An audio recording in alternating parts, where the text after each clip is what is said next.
ಹಸುರಿನ ಬನಸಿರಿಗೆ ಒಲಿದು ಸೌಂದರ್ಯ ಸರಸ್ವತಿ ಧಾರೆಗಿಳಿದು ಆಹಾ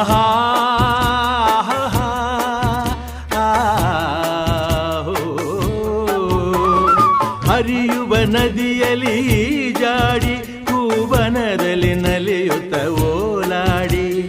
ಚೆಲುವಿನ ಬಲೆಯ ಬೀಸಿದಳು ಈ ಗಂಧದ ಗುಡಿಯಲ್ಲಿ ನೆಲೆಸಿಹಳು ಇದು ಯಾರ ತಪಸ್ಸಿನ ಫಲವೋ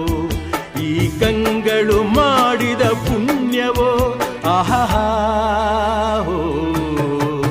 ನಾವಾಡುವ ನುಡಿಯೇ ಕನ್ನಡ ನುಡಿ ನಾವಿರುವ ತಾಣವೇ ಗಂಧದ ಗುಡಿ ಅಂದದ ಗುಡಿ ಗಂಧದ ಗುಡಿ ಚಂದದ ಗುಡಿ ಶ್ರೀಗಂಧದ ಗುಡಿ ಆಹಾ